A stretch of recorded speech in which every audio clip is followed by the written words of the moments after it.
Hello, everyone. Welcome back to the channel War Purse Conflict. Today, we're diving into a harsh and sobering story of aggression and swift retaliation.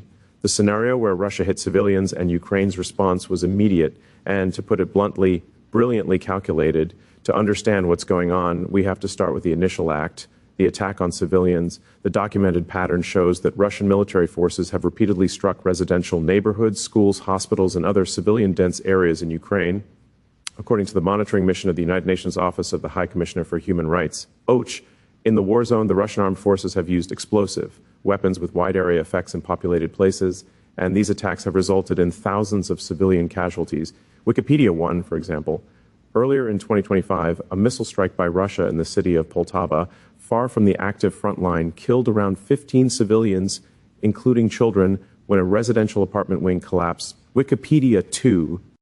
These kinds of attacks are not isolated incidents. Rather, they reflect a strategic pattern, essentially when military forces strike civilian infrastructure, whether intentionally or in a way that fails to discriminate between combatants and civilians.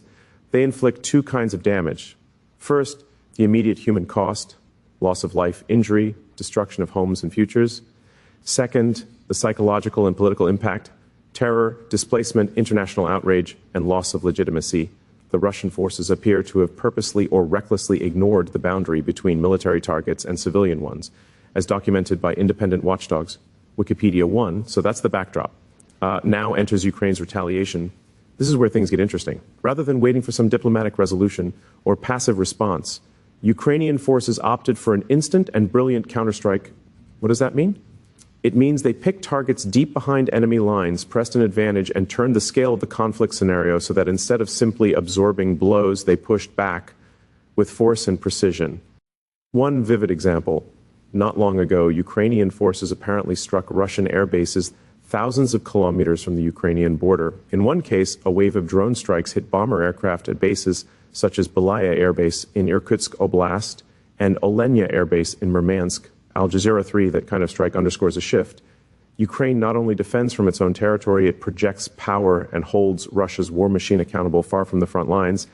But what makes the response instant and brilliant in the sense of our video narrative is the timing, the message, and the effect. Timing, Ukraine launched. The counter when momentum allowed. And when Russia's attacks on civilians had escalated, message by striking high-value military assets deep inside Russian territory, Ukraine communicated that attacks on its people will be met with high-stakes consequences. Effect, this introduces a deterrent component. Civilian attacks are no longer a one-way street with impunity. They carry material cost for the attacker. So let's walk through how this narrative plays out. Russia strikes a city, a residential area filled with families, children, critical infrastructure.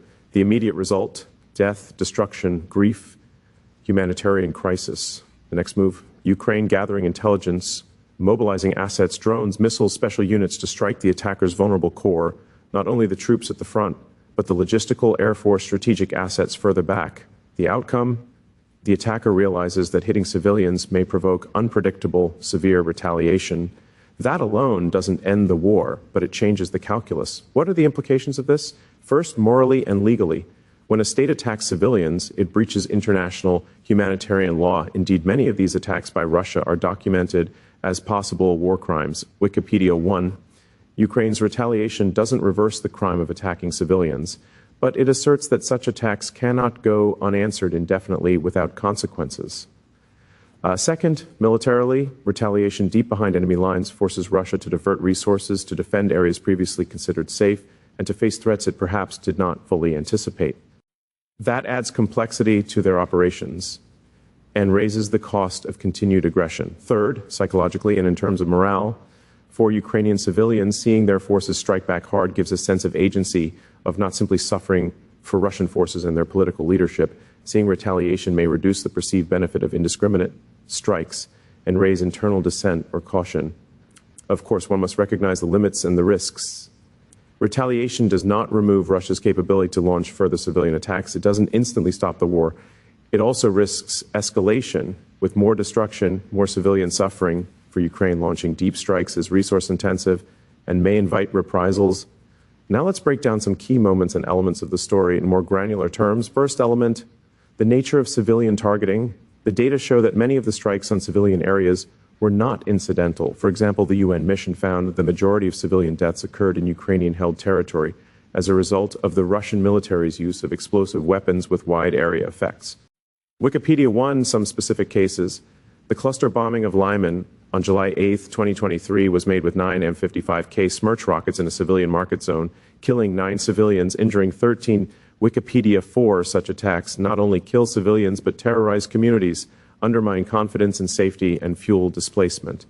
Second element, Ukraine's strategic response. The strike on Russian strategic bombers at airfields is a chess move. Bombers are a force multiplier for Russia's long-range strikes. Hitting them reduces Russia's ability to project power and to strike Ukrainian territory. Al Jazeera 3, this kind of response is not just reactive, it is proactive and high impact. Third element, the narrative and message. Ukraine signals that it will respond to attacks with capability, not just symbolic but material harm to the attacker. That may shape future Russian decision-making. Civilians are not off limits, but ignoring Ukraine's capability to retaliate can cost much more. The message is, you hit us, we hit you, and we can reach you too. Fourth element, wider consequences.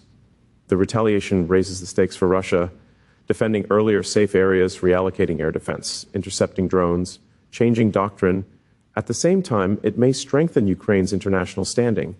Allies and observers may see Ukraine as not only a victim but a fighter with resolve, which may translate into more support for Russia when its war machine is shown to be vulnerable. Morale and internal legitimacy may suffer. Fifth element, caution and risk. Retaliation must be precise.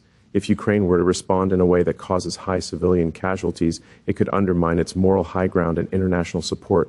Also, retaliation may provoke Russia into even more indiscriminate attacks or escalation, including new fronts, new weapon systems. So Ukraine has to calibrate risk, make sure it has intelligence, defense, and civilian protection in place. If we look at this story from a broader lens, we see a shift in the dynamics of how wars are waged. In the temporal past, many states attack civilians knowing that retaliation would be slow or limited.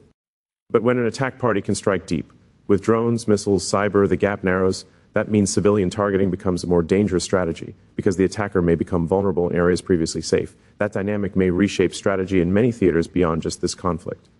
Back to our core theme, Russia hits civilians. That happened. Ukraine's revenge is immediate and brilliant because the response is swift, precise, strategic, and carries a message. For our video viewers, I'd emphasize the human story, the strategy, the implications. Imagine a mother in Kyiv or Kharkiv hearing air raid sirens again. Her home shakes as missiles hit. She asks, will this ever stop? Then her country's forces strike deep inside the enemy's territory, reducing the threat envelope and saying, we can reach you. That shift changes her hope, not only to survive, but to resist. On the other side, Russian commanders used to hitting civilian zones with little consequence now face decision-making under pressure. If we attack civilians, we may risk losing air bases, bombers, logistic hubs. Will that deterrent stop them? Not fully. But it introduces cost and risk from an analytical standpoint. This is asymmetric warfare. A weaker defender uses precision, intelligence, speed to impose cost on a stronger aggressor. Civilian attacks are part of the forte of the stronger aggressor, attempting to demoralize and break the defender quickly.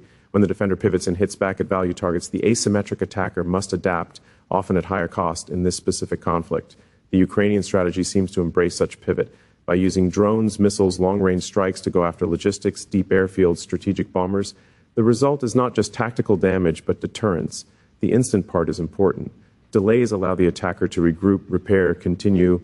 Swift response enhances shock, unpredictability, and may freeze the attacker's psychology. We attacked, they hit back quickly. Can we risk another strike on civilians? We should also talk about the human moral dimension. The initial civilian attacks horrify and galvanize international opinion. They force the question, what is the acceptable cost of war? They put global institutions, allies, civilians under pressure to respond. The retaliation also puts Ukraine in a different moral light. Not victims only, but actors taking their fate into their hands. It is not revenge for its own sake. It is response, deterrence, choosing to defend not only territory but dignity. Let's not forget the propaganda communications layer. Russia would aim to portray its military actions as either legitimate or justified while labeling Ukrainian attacks as terrorism. Ukraine's hits, especially when hitting air bases inside Russia, serve to challenge the narrative of Russian invulnerability and dominance. boosting morale at home and among allies. It also complicates Russia's storytelling to its own population. If you are safe behind the lines, you might no longer be safe. That is a shift in the war of narratives. Another point, logistics and momentum. Wars are often decided by who can keep momentum, supply chain, morale, etc. Civilian infrastructure, homes, power, hospitals matters because it supports the war effort indirectly. When civilians are hit, population suffers, war economy suffers, morale collapses. But when the defender strikes back deep, they force the attacker to divert resources into defense rather than offense. That weakens offensive momentum, which is critical for Ukraine, which is on the defensive in many fronts. Let's walk through a hypothetical timeline in detail while keeping to real-world analogs. Day 1, Russian forces conduct missile strikes on a Ukrainian city, residential blocks, electrical grid, civilians. Day 2, shock, mobilization, calls for defense, air alerts. Day 3 to 4, Ukrainian intelligence identifies a Russian airbase in deep rear areas with bombers that were launching strikes. Day 5, with drones and guided missiles, Ukraine hits that base, destroying bombers or disabling them. The next Russian strike on civilians is delayed. Because the resources for offensive were hit, Russian command must repair damage, reposition forces, divert air defense. Ukraine gains breathing space and impetus. The brilliance lies in the fact that the retaliation is not merely emotional or symbolic. It is operationally meaningful. It changes the geometry of the conflict. It uses the attacker's strength, long-range bombs, missiles against them by neutralizing their strategic assets. In this case, Ukraine turns the narrative of victim into thorn in enemy's side. Now, I want to emphasize, this does not mean Ukraine suddenly wins the war. There are no illusions that this is a silver bullet. But it changes the framework for future Russian planners. The calculus now includes, if we hit civilians, we risk losing bombers. Are we willing to take that cost? For Ukrainian planners, the target is to make civilian safety not only about shelters and air defense, but about deterrence, that the cost of attacking civilians rises. For the global audience, it draws attention. The war is not only about front lines and trenches, but about strategic depth, logistics, civilian populations, psychological warfare from the viewer's perspective. What should we watch out for? 1. Evidence of deeper Ukrainian strikes. Where, when, what assets targeted. 2. Changes in Russian tactics. Will they shift away from high-profile civilian strikes, or will they even escalate in response? 3. Signals from international actors. Are allies more willing to support Ukraine's strike capability after seeing it in action? 4th, humanitarian cost. Even with retaliation, civilians bear enormous suffering. The narrative of revenge doesn't erase that. It complicates but doesn't eliminate the tragedy. In conclusion, this story underscores the cruel logic of modern war. Civilians are increasingly targets. Technology allows attacks from far behind front lines, but also allows defenders to strike deep. The fact that Ukraine responded swiftly and strategically to civilian attacks by Russia is what makes the result instant and brilliant in the sense of resetting the dynamic. It doesn't excuse the earlier violence, it challenges it. It shows that a nation under assault can refuse to remain passive, can convert defense into targeted offense, can impose cost on an aggressor who thought itself safe behind lines. So as we wrap up this video review, remember, war is not just about who holds the hill, who fires the missile, who controls the city. It's also about who defines the rules, who makes the attacker pay for what was once considered an acceptable threshold of violence. For Ukraine, striking back at Russian strategic assets after civilian attacks was a statement. You cannot treat civilians as collateral without consequences. For us watching, it means appreciating not just the military hardware or frontline maps, but the moral, strategic, human dimensions. Thank you all for tuning in. If you found this breakdown helpful, please like, share, comment. Let's keep unpacking these conflict dynamics together here on Warpers Conflict. 1. n.wikipedia.org/wiki/Russian_attacks_on_civilians_in_war_a2 3 present 2 9 on UTM_source to chatgpt.com. Russian attacks on civilians in the Russo-Ukrainian war. 2. on.wikipedia.org/wiki/February_2025_Poltava_strike.utm_source dchatgpt.com. February 2025, Poltava strike SER turns 3. www.aljazeera.com/news/2025/6/2/Ukraine. dash bombs, dash Russian, dash bases, dash here, dash or dash, some dash of dash. Kiev's dash, most dash audacious acts, underscore source by chatgpt.com, Ukraine bombs Russian bases.